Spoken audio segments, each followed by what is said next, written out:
He walked through the doors with a youthful endurance. Down the hallways, he strode with assurance. He'd come to learn everything that science could provide. I want to study and understand the entire world around me. He learned about every different kind of flea, and found everyone around him living in futility and leisure. Why weren't they focused on understanding what's essential? He left as soon as he realized everyone only cared about their credential. I'm the fallen man. I'm an empty, worthless son. I'm no use at all. I never finished anything I began.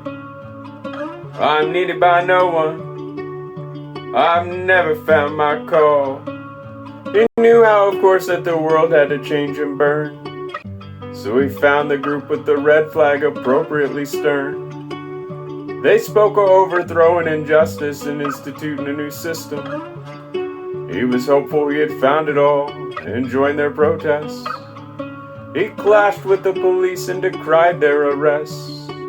The speaker and leader said for those outside, there will be no mercy. They'll deal with the fallout damage and innocence later. And when he heard this, he ran, because he feared he'd be treated as a traitor. I'm the fallen man. I'm an empty, worthless son. I'm no use at all. I never finished anything I began. I'm needed by no one. I've never found my call. The simple kind of man, the farmer and worker is my dream. He said as he threw off all elements of class and regime. To work all day and end it with a simple drinking song is how he pictured his new life with the people would be. But this kind of idyllic life he'd imagined he did not see. Instead his senses could not dull to all their superstitions. And rather than a humble folk, he saw people set in their ways, completely ready to waste every single one of their last days. I'm the fallen man. I'm an empty, worthless son. I'm no use at all. I never finished anything I began. I'm needed by no one. I've done nothing but fall. He began to think out loud, I've tried everything else. Maybe religion's the key. So he stepped inside of a church in hopes that he would be set free. The priest convinced him that the world was sinful, and that he, to which he readily agreed, needed to withdraw and pray. Not just once or twice, but in a monastery, frightened by society's decay. So he was in a society of monks living fruitlessly and frugally, in order to please God, Mary, and all the innumerable saints. He quickly found the monks were similarly unhappy with their complaints. I'm the fallen man. I'm an empty, worthless son. I'm no use at all. I never finished anything I began. I'm needed by no one. I've never found my call. His new desire was to leave peacefully and grow vegetables and fruit, even if that meant he was to live and smell like a brew. Though after all he questioned and thought maybe this is not the thing. The leader of the place started to suggest excessive sharing, and he was very wary and didn't like such pairing. His mania in mind was now only focused on escape, so much that he couldn't think as to how things can turn out so wrong. At the end of the day, week, and month, he was still looking for somewhere to belong. I'm the fallen man. I'm an empty, worthless son. I'm no use at all. I never finished anything I began. I'm needed by no one. I've done nothing but fall. He never thought he'd meet an attractive, beautiful woman. At least not with all the past he'd struggled through in this lifespan. Until he met her, or she had met him, he never thought he'd settle down. Imagine his eyes and how they lightened when he had a child, especially when it turned out that it was unstoppable and incredibly wild. And by now the agonies of her and him had all become too much. He thought of abandonment, but for him, she made the decision. When he was all alone, he could only think of the division. I'm the fallen man. I'm an empty, worthless son. I'm no use at all. I never finished anything I began. I'm needed by no one. I've never found my call. The weary man stumbles along an empty road. As he collapsed, someone else passed him, carrying an armload. It seems like you've gone through a lot of troubles, my friend. The aging man who had been through so much told his story, while his new friend brought him into his dormitory. He was on his last legs and knew this was all there was. He couldn't believe he'd spent his life chasing the herds. He bid his new friend lean in, and these were his last words. I'm the fallen man. I'm an empty, worthless son. I'm no use at all. I never finished anything I began. I'm needed by no one. I'm an empty, worthless son. Have mercy on me. I'm an empty, worthless son. Have mercy on me. I think all is well for him.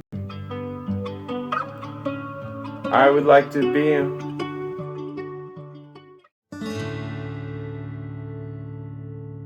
I was cleaning out the closet of my memories. I found a token from another life phase. I heard you're back to your maiden name, but honestly, I don't even remember your gaze. Are you happy with every single life choice? And am I happy with every one of mine? Remember where you wrote about me, where everyone else could see? Or that time I drank all of the wine and called you while you were sleeping, and you just hung up since the time had passed, where you would just send out messages, and it was too late when I received them at last. I was cleaning out the closet of my memories. I saw you living under a different name. I didn't really care about your identity. I often wondered if I'd do the same. It really wouldn't be all that hard, and I could restart for the 4th or 5th time. And maybe this time I'd get it right, and up the success ladder I'd climb. I could learn a foreign language and get my citizenship pronounced.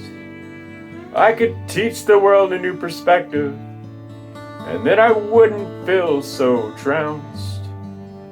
I was cleaning out the closet of my memories. I wonder if I should have kept it closed. Some of it is a little too painful to look at. If I stay in here, can I keep composed? Pandora shouldn't have played with her box. I hope all the suffering is worth it.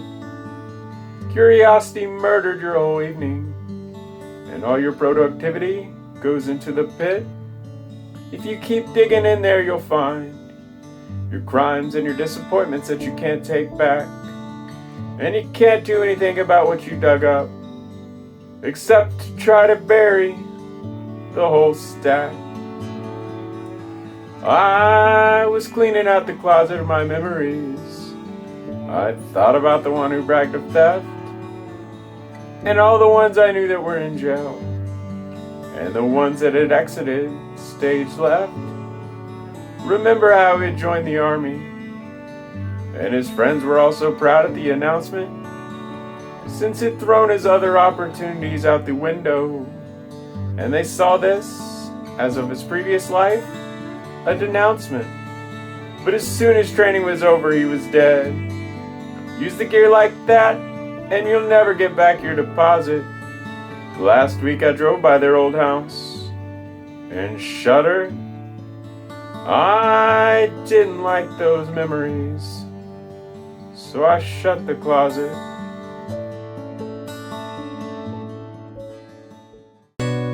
She calls the men in her office pigs. She spends 8 straight hours answering the phone.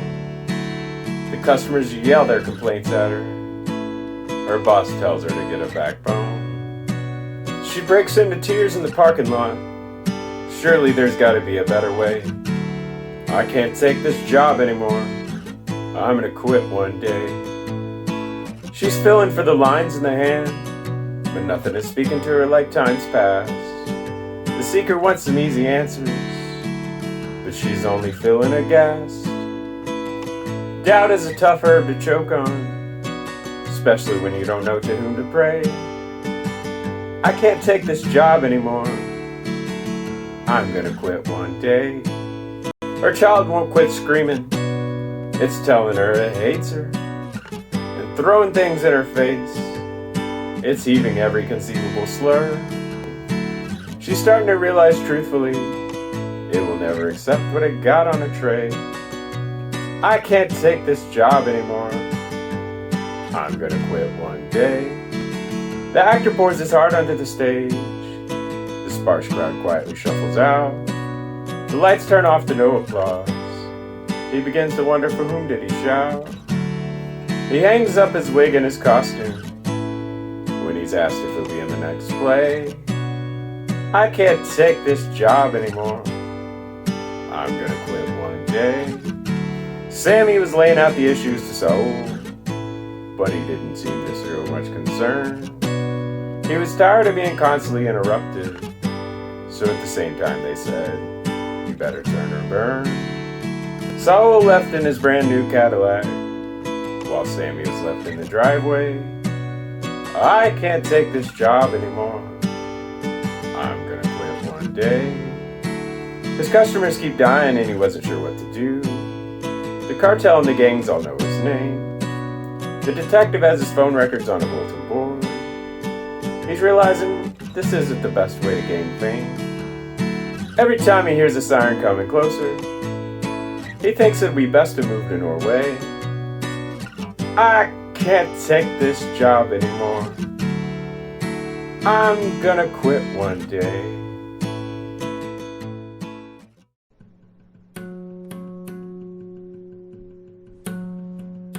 I saw him standing as I was going into town. His backpack with his life was on the ground. I tried not to make any eye contact because my whole day was jam-packed. I turned away from him, but I knew he'd be around. He's left out there and he just needs a ride. The sign on the truck said courtesy patrol, but it bypasses all problems without looking. Maybe they don't have the time or the ability. To have a sign like that go by is the definition of incivility.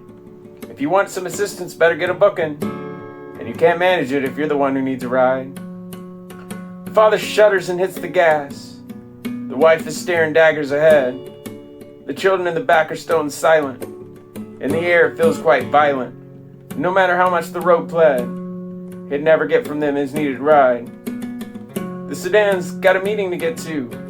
He's got his projects and his presentations. Money doesn't intend to arrange itself away from his seat, so it really doesn't matter who's in the heat.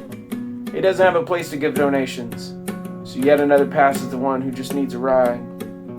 15 hours straight on the road's a tough sell, moving the supply chain that's in great demand. He wouldn't even have the space to move to the side, much less the time to go astride. They've got to move all this junk from Thailand. You're not that valuable if you are the one who needs a ride. The van's full of the elderly, hits the puddles. It skipped the ruts and the smuts. The exhaust sprayed over his body and his nose. It'd never be picked up in those clothes. His tattoos, his haircut made him look nuts. The helpless couldn't understand his need for a ride. When I was going back, he was still there. The feeling inside me was beginning to run. He told me he was coming from a pot farm. He meant absolutely no one any harm. I'm just going to Oregon to see my son. I try to remember the next time he just needs a ride. I'm not going that far, just the next town. but I keep going because I correctly infer he'll have the same problem in the next. But I didn't want to be able to flex, so I let him go in what seemed like a blur. Maybe someone will stop whenever I need a ride.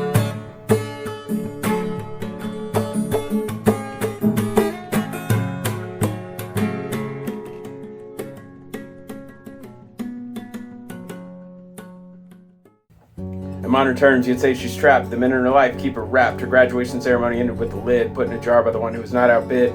Wouldn't you have more dreams and hopes and feeling like every moment's under 1,000 telescopes? There's a wall that up it is impossible to climb. The lights are all off because it's past bedtime. It is hard to scale when you're in armor and to hide when you shine like a charmer. She was locked in her mother's cage, never toiling enough for a living wage. She couldn't own even the iron key that would unlock the weight from around her knee. Clutching under her as something burned, as the cloth in the machine turned and turned. Something misplaced all her shoes and socks while I felt like I was breaking into Fort Knox. How many women have ever visited fairyland? I felt empty as I extended my hand. I asked in a pause, wouldn't you like to be wild? I was baffled by her response. She smiled. In a moment for her you might call a point of pride, she had never ventured outside. She needs a woman to crash her plane, leave the remains of her campaign. She never thought to take a hike to show her what dirt under her nails is like. She says, I've got everything I need right here. I've never seen the need to go outside my sphere. If the fan can't save me, what will I discover sitting under a tree? I don't care if you say I don't have expertise or that I never felt through my fingers the breeze. Didn't you learn about all the bugs that sting? I'm not going to waste all my comfort for a fling. I won't follow you out to the mountain because right now I have no fear of being drowned, and the riots and subjugations are out of frame. Nothing here puts me in a danger of flame. I'm telling her about a possible world tour, but there's nothing I can do to assure her anxieties of all the other nations, saying they have all problems in their foundations. When the door shut, I felt alone. I didn't have to see her to know she was at the grindstone. I didn't know maybe she needed a guide. She still never ventured outside. He put his finger on the globe. His face I started to probe. I felt like there was something suspicious, but I had to admire how he was ambitious. There was something about his portions that was driving to me some contortions. I walked behind him onto the ship and saw how he was equipped for the trip. Don't you know where we're headed? And that's when I heard the answer I dreaded. He carried the bags with muscles of which I was resentful, and he made the biggest scares uneventful. For me, he picked the biggest flower that I thought it should be in a bower. He gave me a drink on the first day of the week. I told him he should have the name of a peak. He just winked, and at first I was confused. Around all of South America we had cruised. I hadn't even caught a show yet or found a place where I could go into debt. The champagne was missing from my room, and then it all struck me with a boom. Her name wouldn't be known worldwide if she had never ventured outside.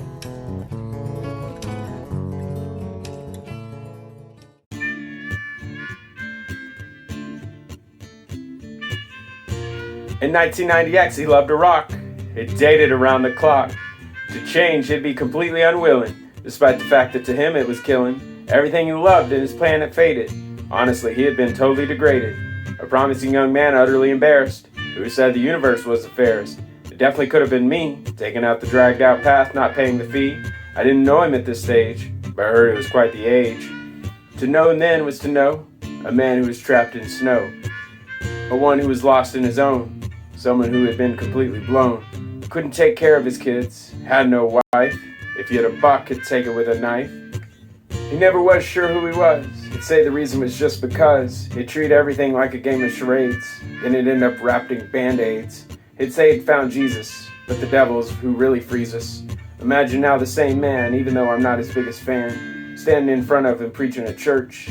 His past had even helped him lurch forward and rise even higher. I must admit, I even took a flyer. He tricked me into believing nonsense, but for his part he took no offense. He gave his story in graphic detail, like the time he had to raise bell. He spoke with a special authority. He wallowed in his superiority. God's gonna throw you in a fire. He'd set himself up as the town crier. Are you not afraid of annihilation? Because I can give you the correct citation. He'd got everything together and had more kids. Never did nothing that Christ forbids. A pillar unbelievably strong, here he is diving headlong into society's decay and shame, holding everybody to the flame. Are you prepared for a tribulation? Because that train isn't leaving the station. The decay is strong in this one. Everyone will be judged for what they've done. I don't remember most of what he told me. I just remember how he made me agree that life requires you to be an extremist. I knew he'd leave and he'd be missed. That day I didn't understand and cried. I had to ask the next day out of pride. The women in his life took it all, because everything will go into a firewall. Only they could see the world in this manner, follow him down and fly the banner. When he quit, it wasn't uprightness. I was surprised by his impoliteness. Everything has gone quite stale, he'd say as they tried with him blackmail. I had to get out of there. My sanity was living on a prayer. Sometime later I got a call. Hit done a reverse St. Paul. How'd you slide to what you were? Which part of life do you prefer? The rock had taken back hold. He'd found it like a new gold. He locked himself in the bathroom. He was back to doom and gloom. This time he threatened to end it all. Better change the locks in the hall. He wandered the street all alone, completely removed from his backbone. Put him on his knees, but don't believe anything he says and make him leave. The rock has made him his slave. It retaught him how to behave. What happened to the man from before? Maybe this is who he is at the core. Slumming around looking for a bed. Courts want to know what you fled. Employing a killer in construction. Is this really your best seduction? I've got to fix everything, he says. Throw off the rock. Elect a new prez. New job, new wife. Is this a new man? How could it be in such a short span? Heard about a new religion. And has got to find a new pigeon. If I'm right, he had to cast the user because the difference was vast. He found a place that didn't know how it used to move a lot of cargo. Somewhere in the country surrounded by trees, where you could stand out and feel the breeze. I always hated that these places bred the worst kinds of people at the head.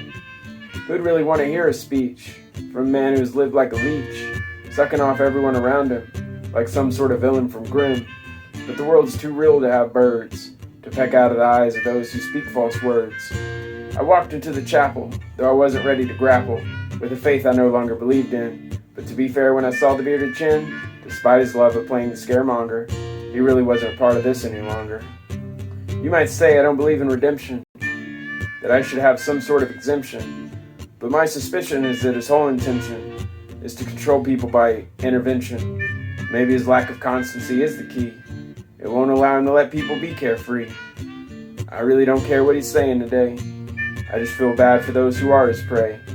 There must be something inside brewing that could explain the directions of wooing. If you really think I've been unkind, maybe he's just the epitome of mankind.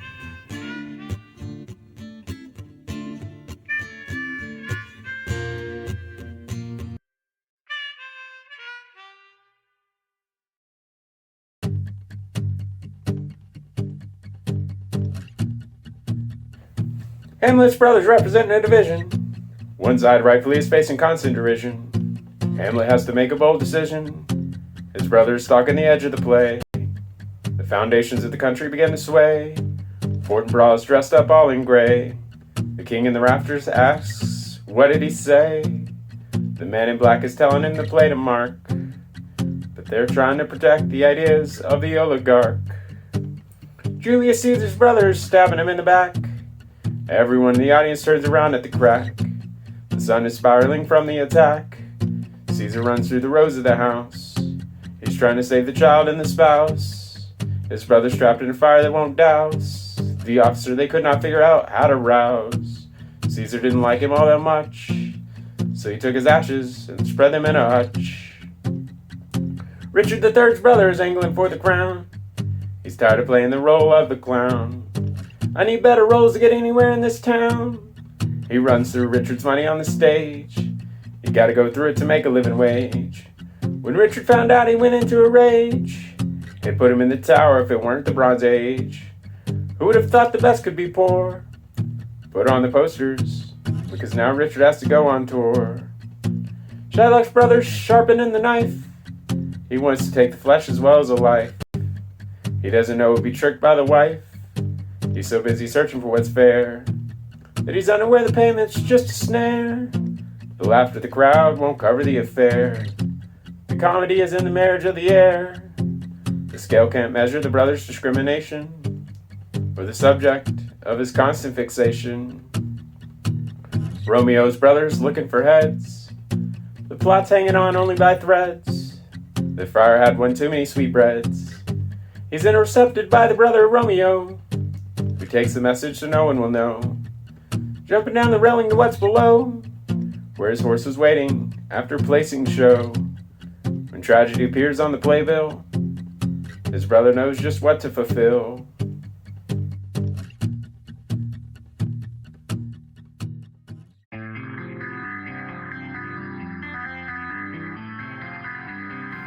My North American friends are crowding the bar. The lady behind it is finding it bizarre. She's getting confused by all the orders from people that have crossed many borders. One turns to me and said, you know it, boy. I said yes because I didn't want to annoy. They all started chanting and yelling that the North Pole was their place of dwelling.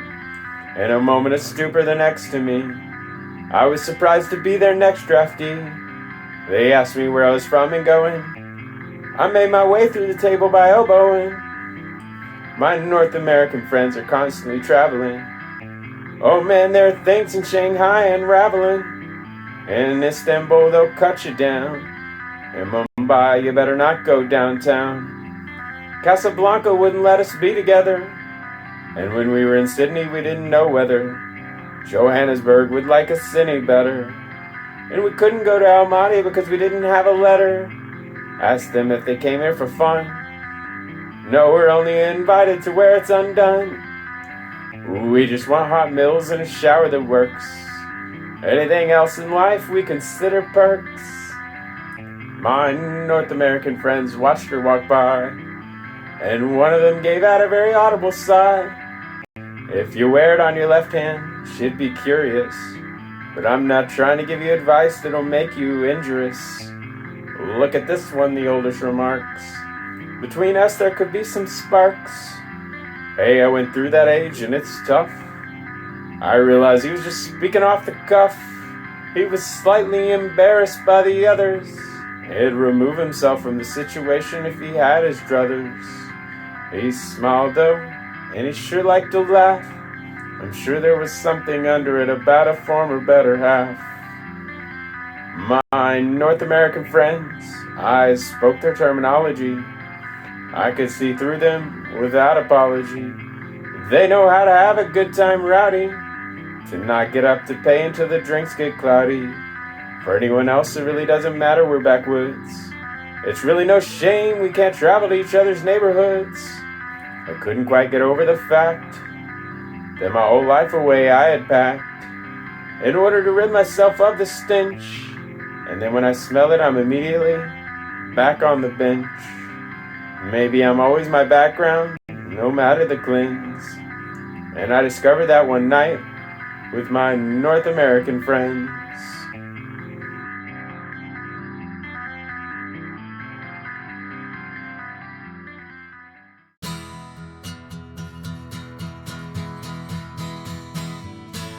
As he burst in and removed all his armor, he said, "Tonight call me the heart of a lion." She nods her head and smiles at him, while he claims they're going to retake Zion. His bag of gold is placed on the table. She curls up next to him as she's regaled by stories that demonstrated his warlike piety, even though the whole venture had failed. It's not too big of a deal, he says. That speculation bubble is bound to grow, and Jerusalem is going to be quite the resort when they start shipping in my bottles of Bordeaux. He puts a bag of tea on the dresser, and she asks him, "What is that?" He said, "Let me put the kettle on, and you'll understand why we have to chat. I'm from the high eastern mountains, and I'm sure like to see you up there." She's busy trying to put her dress on, while he's sitting in the armchair. "Is this all you came for, and do you like it hot?" She nodded in agreement and brought it close. He talked about how all the monks grew it, and she felt in her hand a lethal dose. When he put the plastic pieces by the bed, she flipped them in her hand and started to count. "No, don't do it like that," he said, snatching. And between his fingers, it was all paramount. When you have a face and are showing a heart, it's always nice to be able to convert it to cash. The owners on the floor will greet you with a clap. Those are the times it's necessary to be able to dash. She nodded her head and pretended to write. All the while he was explaining all the rules. She needed to mix and found the corkscrew, because the worst part of this job is dealing with such fools. He had a mark of a raindrop under his brow. She pulled out some clips and made them appear. She might have been impressed until he put on a CD. She did everything she could to avoid giving a sneer. He beat his head softly, but she did not move. There's 100,000 that are much worse, but several thousand a whole lot better. So she started looking inside her purse. When he asked what she was thinking of, she lied and said she was concentrating. And he started all over again to get the meaning, but she just found the whole experience so grating. The philosopher walks in with a stomachache. He asks for soup, but she just shrugs. No one's asked for that before here, but his diseased brain is covered in slugs. He's telling her about how wise he happens to be, and about a science that is more than happy that he's going to discover in the book that he's writing. She's begging him just to make it snappy. School is back in session for philology. He puts on a record from the Philharmonic and starts to complain about it so loudly, she realizes his problem is completely chronic. The geek is saying he's scoured the whole underworld. He tells her he's looking for his fiancée. Well, he puts Alexandra's head about the bed. He's afraid to one day turn to clay. He rolls the stone back and forth, and the marbles in his mind begin to rotate. Her concern about currency is raised, since she doesn't want to be a really cheap date. She doesn't look at him quite yet, but starts to stare into the midst of the fire, where the raging pigeons scream at the prisoner, and does so with all the coupons shown to expire. Count Orlok is showing off his name, and his shadow is dancing on the hotel's wall. "You should come to my castle, honey," he says in a way that represents a cat call. "When I was doing a little better, they came to me, but now I've lost a lot of my ability to lure. Do you think it has something to do with my teeth?" He asked if she could stake down a cure. "I don't really like the sunshine, but that's no big deal now. I left all my inheritance on my boat, and it's captained by a plague of rats that are trying to raise the money they need to vote." The mad geographer spins his globe badly. It's coming off its standing rails. He's giving her a quiz or there'll be nothing. He asks her if she can follow all the trails. The islands are hidden under all the lines. The oceans have poured out onto the table. The hypnotism of the show flies above the light bulb. It's blank now and without any label. Wake up soon and hitch it all together, because when the mob comes knocking at the door, you'll be stuck having to redraw all the lines, and won't that certainly be some chore? When she opened the door the next time, she was surprised to see his manner of dress, but he didn't stop it till he made it to the drawer. One of his friends had already made a mess, and he started going in and searching, while she was on the side of the room just looking. He started pointing out everything to her, so she would understand the whole booking. She told him she understood it quite well and agreed. Then he asked her why she still does this, and then it was completely counter to what she had said. But he stopped, because he was getting ready for bliss. After the man had pounded on the door, he said, "I walked on the side of the road to get here." It was apparent he had walked 100 miles. His body was filthy and the sweat was clear. His hands showed the work of a man committed, who had broke his body to reach such a state. He had put in extra hours just to be here. He's not one who would ever argue over the rate. Can you call him a favorite in this part of the world? Or is there anyone that we can call spoiled? She takes the chart down and hides it from the boss. All this because he does not see her as soiled. I strut like I have some kind of confidence, but the only ability I have is to waltz, which certainly doesn't have the practical application, especially when everything I say happens to be false. This is my first time for everything, I claim, but she has a whole closet full of receipts for when the federal agent comes to count it all and takes the place of the janitor to wash her sheets. I tell all my hopes to her, but not my dreams.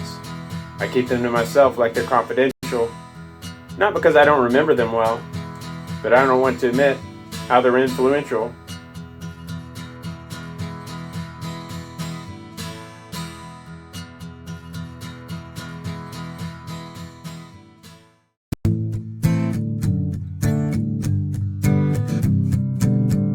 He wore a jacket in the 100 degrees. It knocked over that house with quite a breeze. The patrol car pulled up to put him in squeeze. Here he is trying to pedal away on his bike. I was in line and he was arguing with the clerk. The graveyard shift was giving me quite the smirk. In that place no longer did we want to lurk. He wasn't quite ready to check out of there. He showed everyone something he wrote on some papers. On it was a list of every single one of his capers. One might wonder if it'd give them vapors, but he hung it on his fridge for all to see. When the cops let him go, he went straight to the nearest place he could to get a ball of 8. The officers were using him as bait.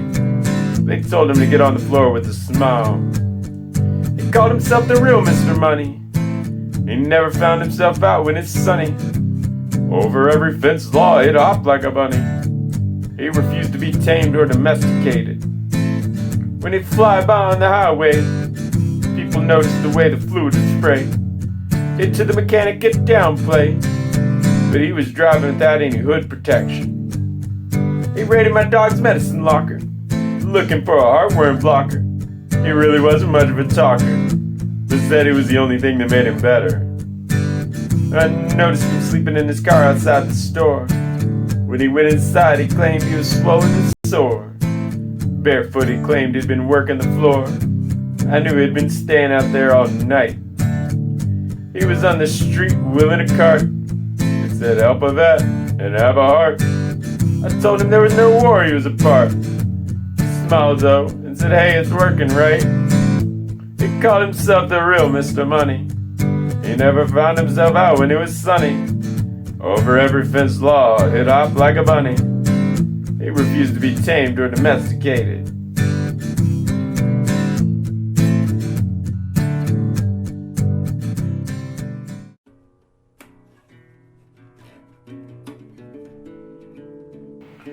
They were testing the boundaries of fun, headlights skirting, wheels swirling, and when it collapsed, they smacked the tree. Through the windshield and air she was hurling. Her spinal cord snapped into pieces, and she'd never run up the stairs anymore. But at least she doesn't have to pick out a shoe. It's chewing up people and keeping score. The winding road won't forgive you. It's counting up the people that it slew. You'd be lucky to survive the turn to Rollercoaster Road. They were piled in on the way to the job. Undocumented, uninvited, and mistreated they rode. A bump sent them off and against the pavement. The American dream dumped out the load. The congressman shrugged his shoulders indifferently. It wasn't for them to pay for. It's not like they're gonna try to sue. It's chewing up people and keeping score. The winding road won't forgive you. It's counting out the people that it slew. You'd be lucky to survive the turn to Rollercoaster Road.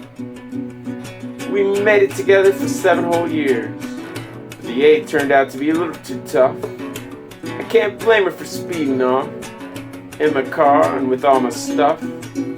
The tires are no longer touching the ground. The lights went off and the engine stopped its roar. When I saw her again, I sure didn't like her view. It's chewing up people and keeping score. The winding road won't forgive you. It's counting out the people that it slew.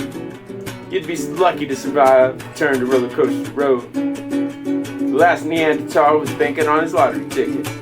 He'd been tricked by the salesman into a financing plan. The lug nuts were spinning off by the time it signed, and he had to show off his ticket to the caveman.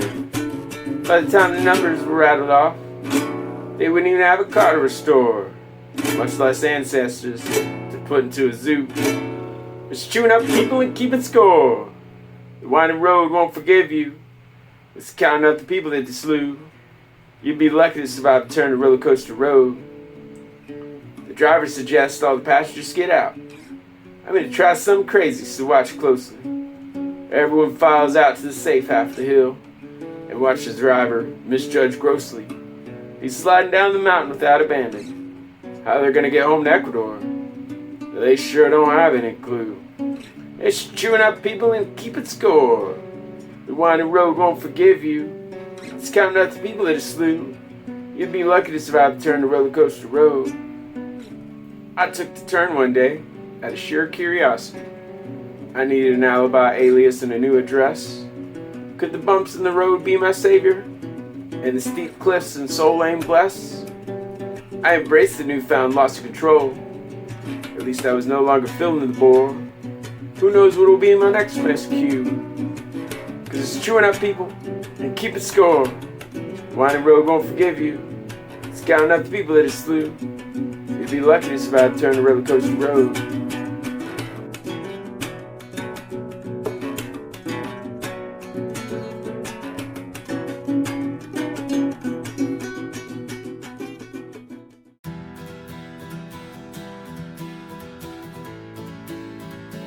I said, "Hey Dio, why are you holding on to that lantern, man?"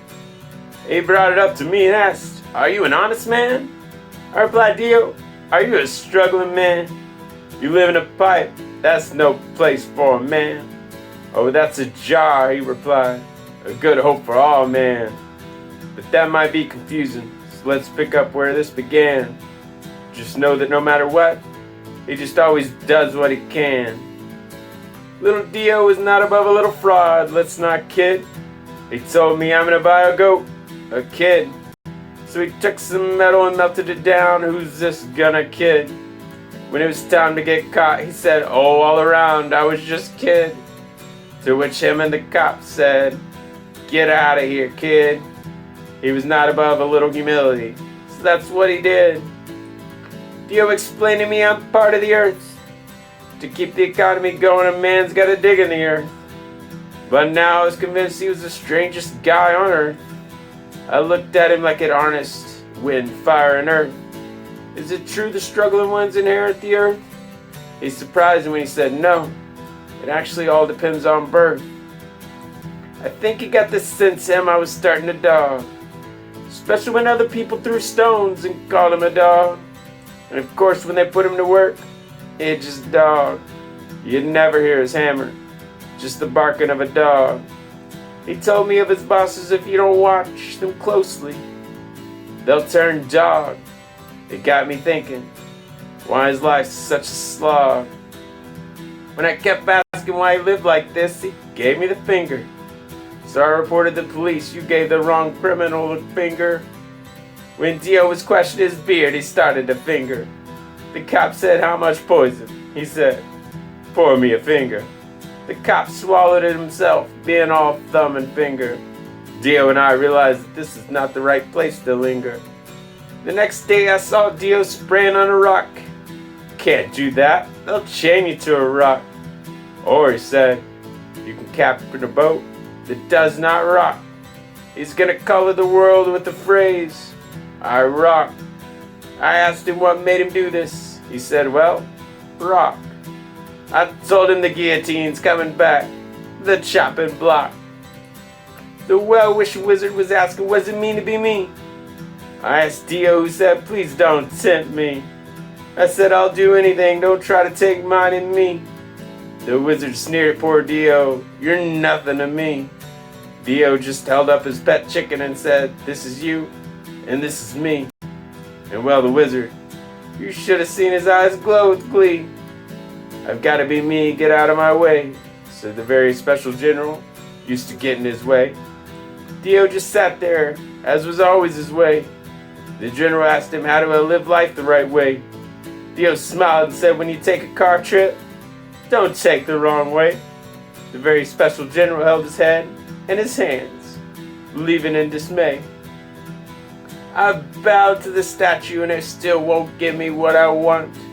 I'm begging you, please, Dio, don't leave me in want.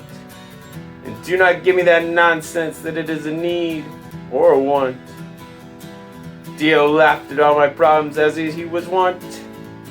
He pointed to the bag and asked, is there anything I can make you want? I asked him, what are you gonna do? Bring me to the font? Dio suddenly exclaimed, oh, this wine is getting old. I checked the bottle, and it was only 33 years old. He whispered, I stole it from a classmate of old. Let's see if he notices in his house that is old, or if he is looking for the sock, the good old, because he loves nothing more than to find someone to scold. Why burn the scripts? I could not get. He told me if you don't keep me warm, this is what you get. He warned me if you look too close in your eyes, it'll get. I stared at the fire and wondered what out of it I would get.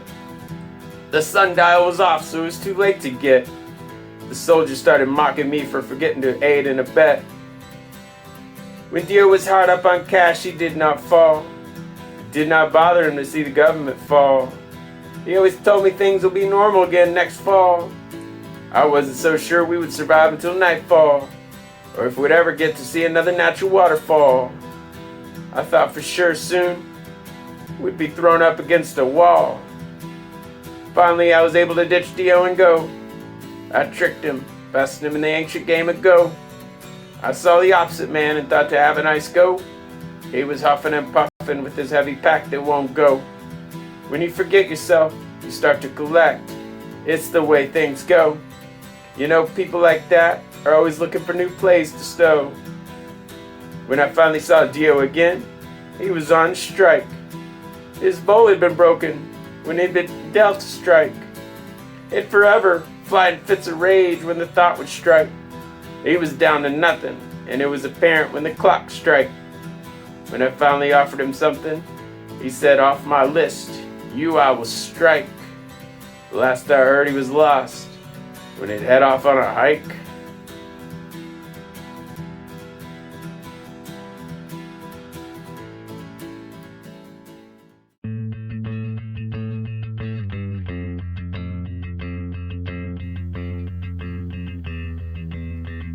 You were a happy man wearing a rainbow, and I thought, hey, maybe cloth ain't so bad.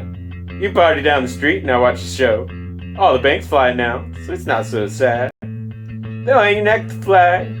On a credit card you can buy a new sophism. All the silkworms are slaving for you to brag. They're telling us, let's celebrate every schism. You're the red one with the youth and the sickle. You told me everything in the paper was propaganda. I asked you about their mines for nickel, but you denied the prisoners brought in about the memoranda. They'll hang your neck with the flag. Oh, fads keep coming back like Bolshevism. All the silkworms are slaving for you to brag. They're telling us, let's celebrate every schism. You raised to show you're national, and tell me you're proud of the land of the mother. I nod my head, but if I'm being completely rational, I think you're using the material to cover some other.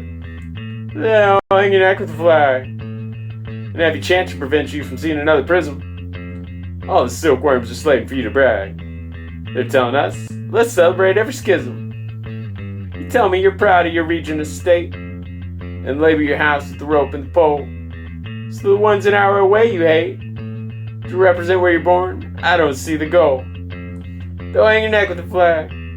Even your local governments are above criticism. All the silkworms are slaving for you to brag. They're telling us, let's celebrate every schism. You drape on your house you hate the leader. You're not the one who picked him out. I don't feel the need to be a pleader. I don't like him either, but don't need the clout. They'll hang your neck with the flag. He flails his arm against what he calls despotism. All the silkworms are slaving for you to brag. They're telling us, let's celebrate every schism. High above your house, wind blows the cross, as if its victims would have been celebrating. I'm not sure what it means other than the loss of the rights of other people by dictating. They'll hang your neck with the flag, which is only bringing more people to atheism. All the silkworms are slaving for you to brag. They're telling us, let's celebrate every schism. The next year you staple up support. Hail the king and all his princes and his queen. You'd die for the ones who'd storm the fort, and you'd let onlookers know like you're a projection screen. They'll hang your neck with the flag. If you don't look through the lens of heroism. All the silkworms are slaving for you to brag. They're telling us, let's celebrate every schism. You're celebrating a country you've never been. Putting stickers everywhere because they're on the news. The latest tragedy happened to them when the old emblems are away and no longer amused. They'll hang your neck with a flag and sell you souvenirs for false activism. All the silkworms are slaving for you to brag. They're telling us, let's celebrate every schism.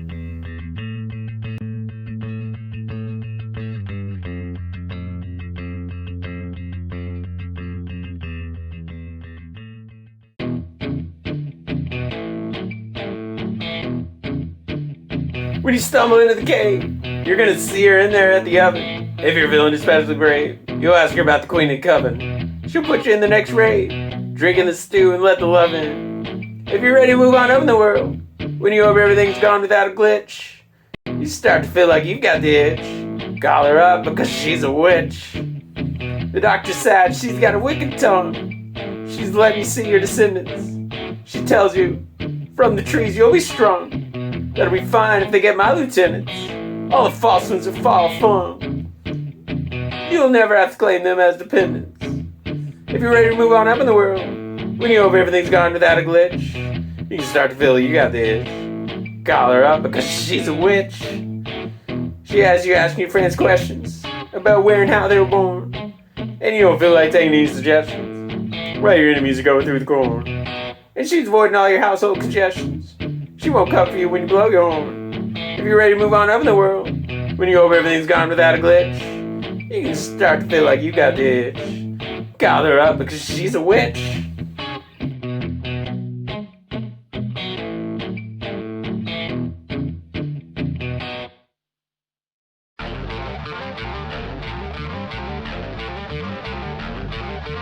I woke up pressed like something was inside. Is this who I always was, or am I swelling? I ran to the mirror, but my legs were weak. Something was put inside of me which was compelling. The law says I'm not allowed its expulsion, even though it's causing me repulsion. The lady tells me it's a blessing, but I'm just falling into another convulsion. I don't want you to be too distressed, but the doctor says you're a hopeless case. What's wrong with you? Can only be guessed. There's a needle pressing up behind my eye. It's like something's in there with a hammer. I hope they can find all the nails. When I talk, it's nothing but stammer. Because my brain has been checked out to a child who does nothing but shout, and it's making me go completely ballistic. I think shaving the inside of my skull is the best route. I don't want you to be too distressed, but the doctor says you're a hopeless case. What's wrong with you can only be guessed. I promise it is only a very minor wound. My bone sticking out should cause you no alarm. I'm not feeling anything yet, but all the old women are saying I'm in harm. I'm more flexible like this anyway. If you put me back out there, I can still play. The tingling up my spine provides new energy. My only fear is to be cast out on my birthday. I don't want you to be too distressed, but the doctor says you're a hopeless case. What's wrong with you can only be guessed. My skin is all flaking after running through the fire. When I touch it, it's peeling off, it's sliding off. Will I ever be able to regrow my hair? As I'm placing the barrel like a Romanov, I start to get the idea I'll never look the same. I'm getting scared of what will be my nickname, or how schoolboys will toss rocks in my direction. I guess this is what happens when you conquer the flame. I don't want you to be too distressed, but the doctor says you're a hopeless case. What's wrong with you can only be guessed. It's hard to do your job with a clogged windpipe. Dr. Henry, can I have a second? I know you're completely booked. My dying brain imagines being beckoned. The bright light is dancing in the pipe. The big Y has quite the gripe, considering I spent all my time upsetting those who were trying to promote his hype. I don't want you to be too distressed, but the doctor says you're a hopeless case. What's wrong with you can only be guessed. Everyone's telling me there's nothing. I'm looking at every inch with the microscope, looking for a condition to diagnose. Going hungry because I spent all my money on soap. The nurse ushers me away from their desk. I'm begging them to call me grotesque, but they say get the hell out of here, because they're getting ready to perform burlesque. I don't want you to be too distressed, but the doctor says you're a hopeless case. What's wrong with you can only be guessed.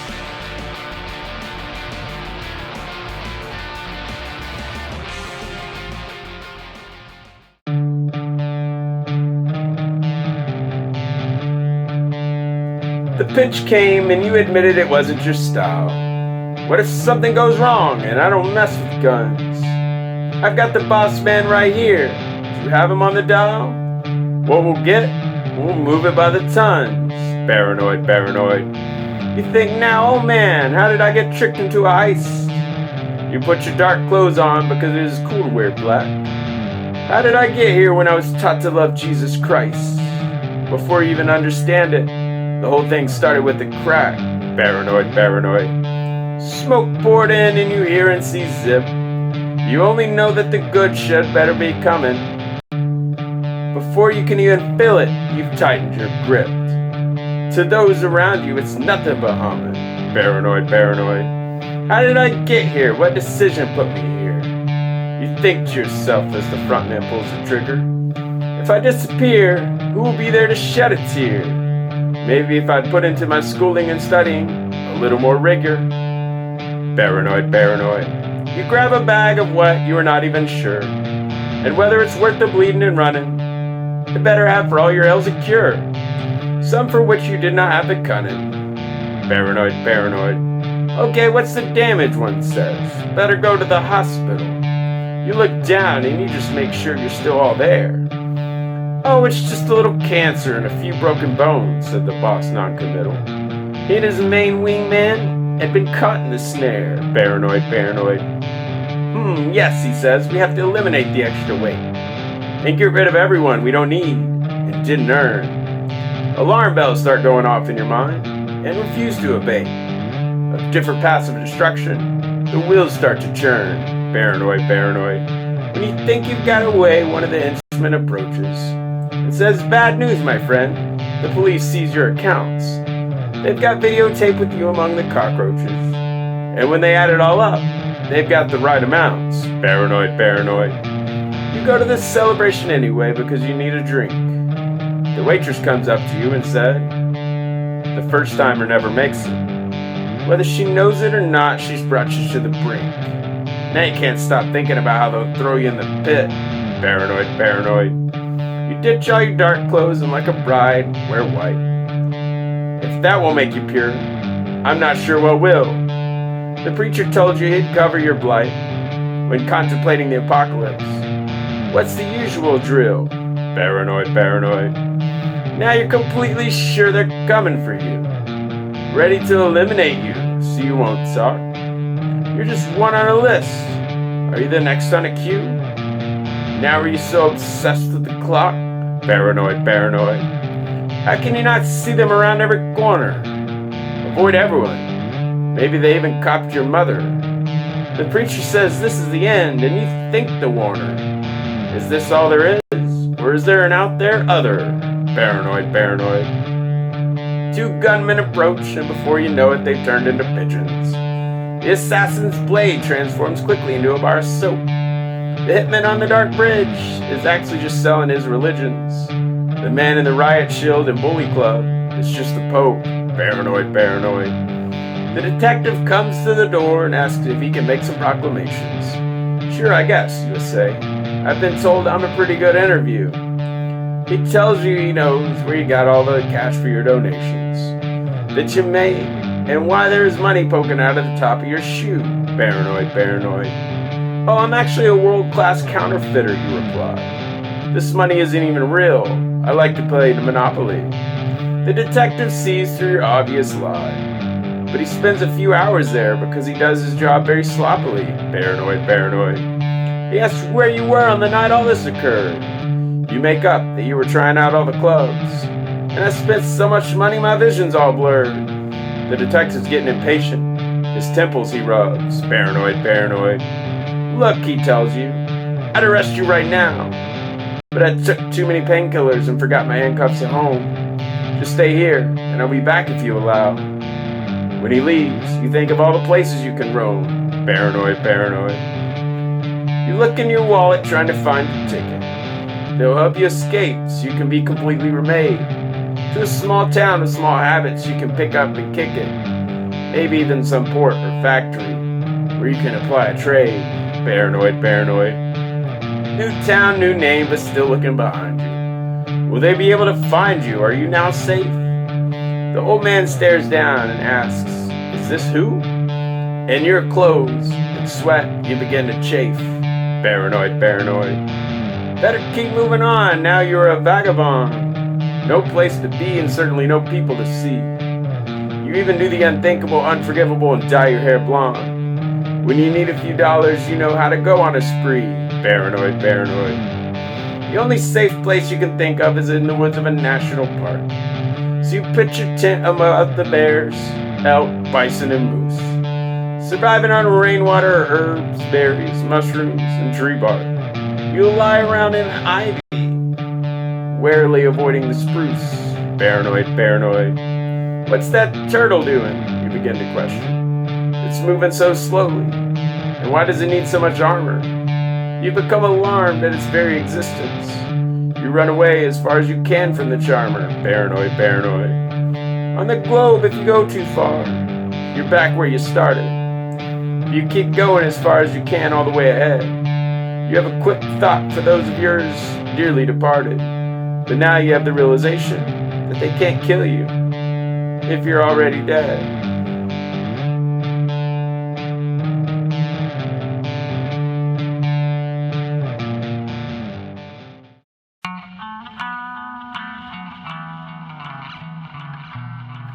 Well, honestly, Gil, he was kind of a bad guy. He was an absolute charge and could fly real high. The normal people under him just groaned because he was just taking everything they owned. So they took to all their unpaved roads.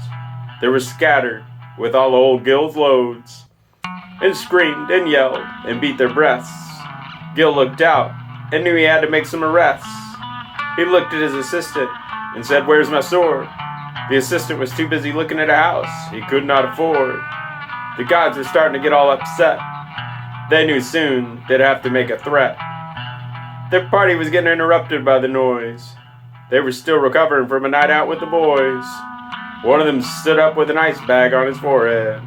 After he stumbled for a moment, he finally said, over the laughter and his own stuttering and slurring, I've got an idea that's soul-stirring. Oh, I think we'll like this one, said his friend. Quiet, you, bid the god with the idea amend.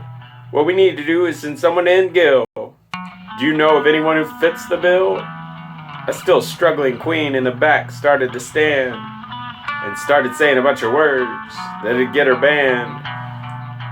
I could do it, she wanted to claim, because really she had absolutely no shame. So she changed tact and said, I know a man. I bet you know a lot of men, one said deadpan. She pretended not to notice, but the gods laughed, so loud that the still groggy god felt daft, that he'd spend his immortality with scraps, when he'd rather spend his time under the wraps. Don't you know, E? The queen began to proceed. She'd pitched something which they all agreed. One whiny god protested, he's a bit of a wild card, and I wouldn't want E running around in my backyard. And isn't Gil a demigod anyway? I don't think for E it'd be easy prey. Oh my, I didn't think I was surrounded by whiners, cried the queen, forgetting she was one of the worst hardliners. I'll agree with anything to end my headache, said the first speaker, barely awake. The stamp of approval was given, and he was out, and there was something pouring out of his snout. He was the toughest beast in the middle of Asia. He had run all throughout the mountains of Caucasia. To set him loose was a scary proposition, because no one would ever stifle his ambition. When the people under Gil saw E coming, they'd really wished someone had invented plumbing, or at least had dug a pit in which they could hide, a deep one. Where to find them, you'd need a guide. Gil's assistant came in to give him the news, but Gil was already putting on his shoes. I'll fight the bastard and send him to hell, even though he actually knew his father quite well. Gil forgot his sword, but was already out the door. That was fine, because Gil had been exercising his core. People gathered around to see the big showdown. Visitors came from all sides of town. Even that region usually smells like a landfill, because that time, that truck had that spill.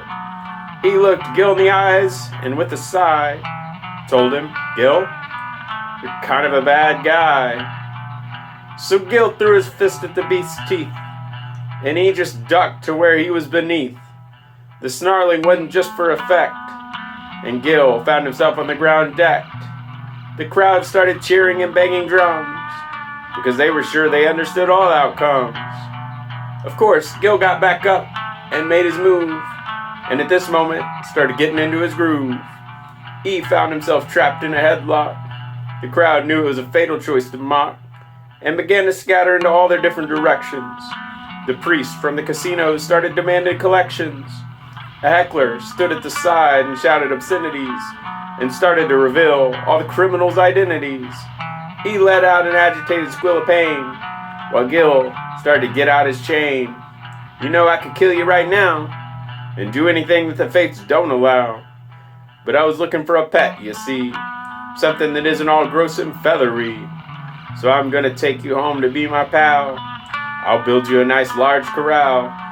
He thought about it like he had a choice, but there was something convincing in his voice. Sure, Gil would forget to feed him sometimes. I guess you could add it to his list of his crimes. But all in all, he was getting used to domestication, especially after he was subject to castration.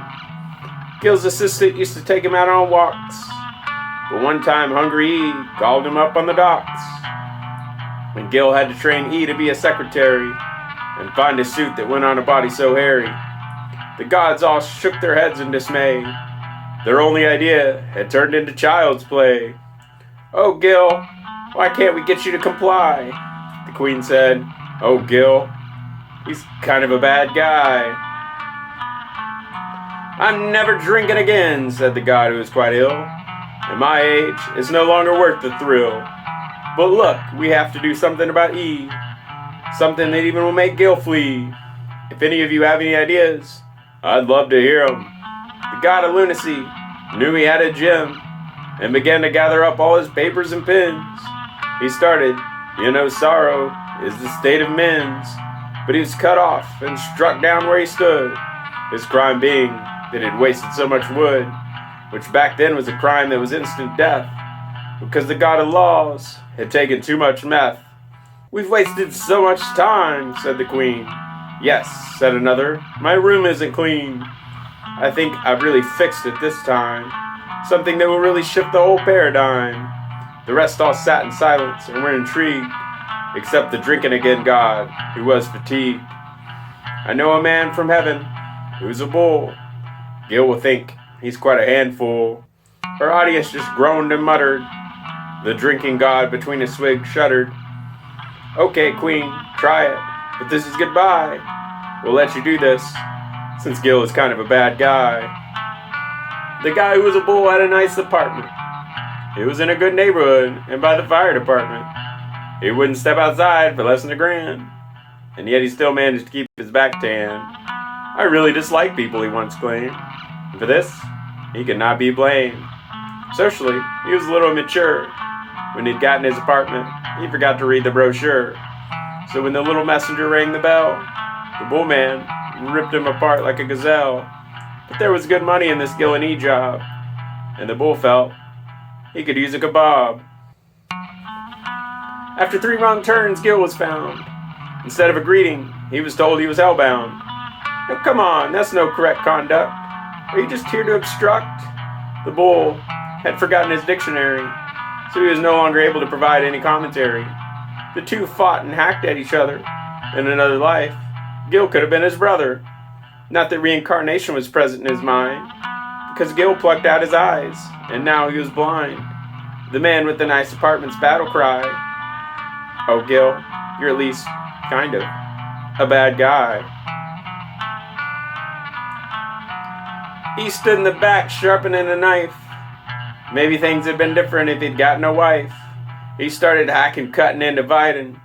Gil made sure the whole thing was law-abiding. The casino priest nodded in concordance. He sorted out the pieces by importance. Gil regretted not setting up a postal service. He started getting a little nervous. As secretary and pet, he had a duty. There was nothing about which he could be snooty. So Edie the Queen had to travel on a bunch of roads that had no gravel. When he got there, they just stared. The Queen was confused as to why he dared. Maybe he now had a little bit of regret and wondered why he had taken on so much debt. He probably could have lived without the fancy shirts, or he could have saved money in spurts.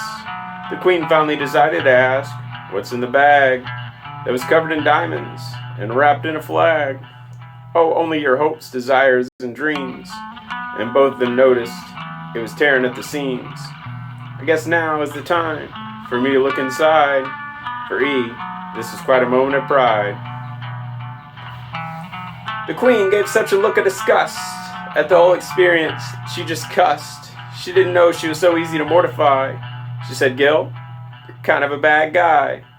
Neither E nor the Queen understood psychology, and they certainly wouldn't have passed a course in biology. So the Queen hypnotized E and drove him mad. She'd send him this way back to his comrade. All the while a god yelled, "Shut up, I'm sleeping.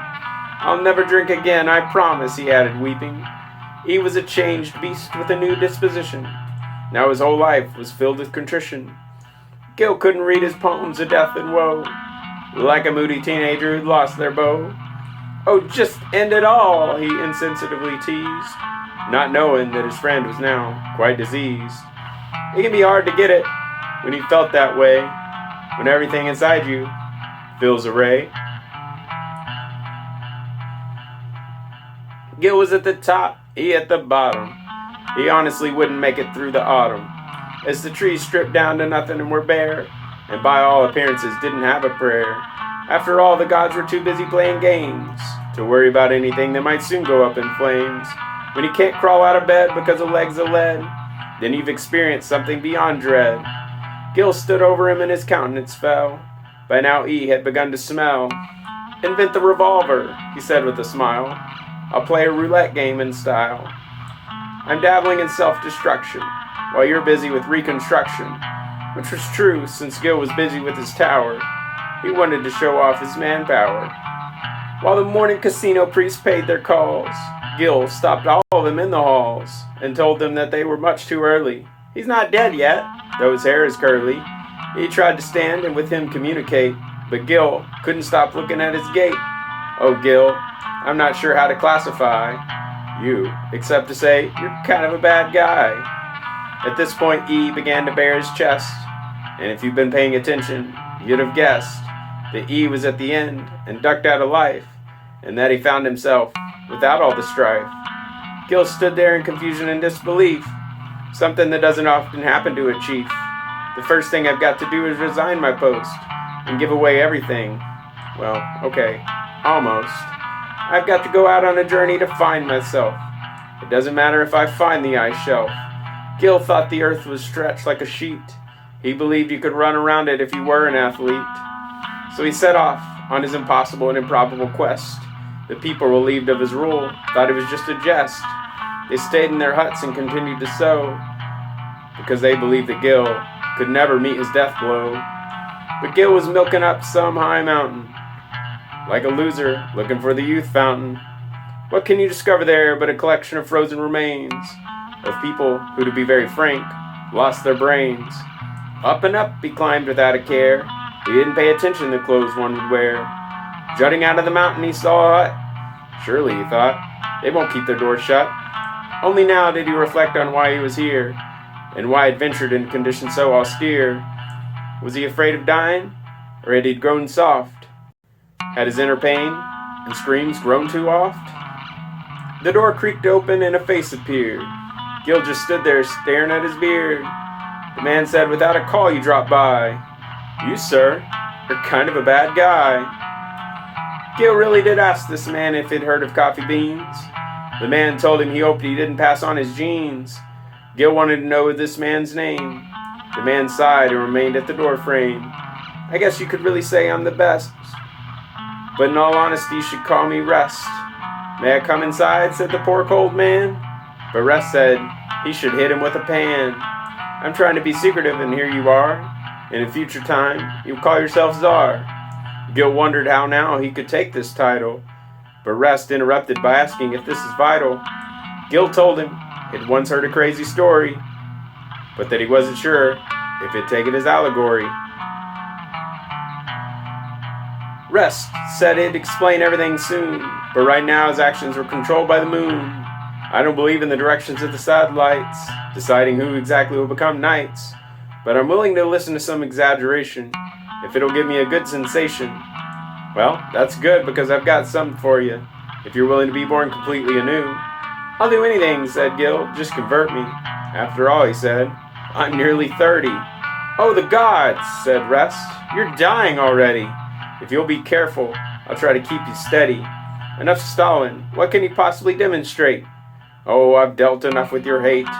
And the bottom of this lake is a perfect plant. If you think you can still it, you can't. It is a path you must take and earn. It is a lesson, after all, you must learn." "But if I do it," Gil said, "I'll be forever?"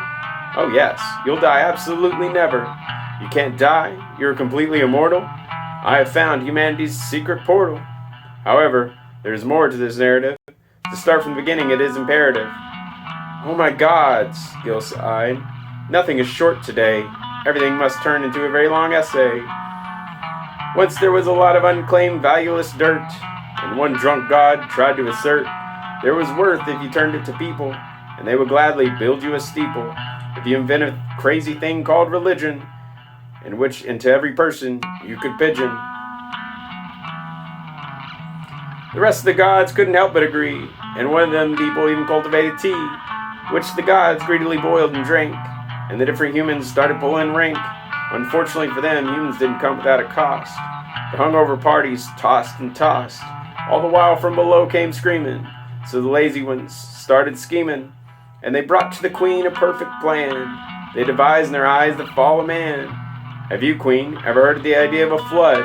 Will cover the entire earth with their blood. And before you know it, the sleeping in will return.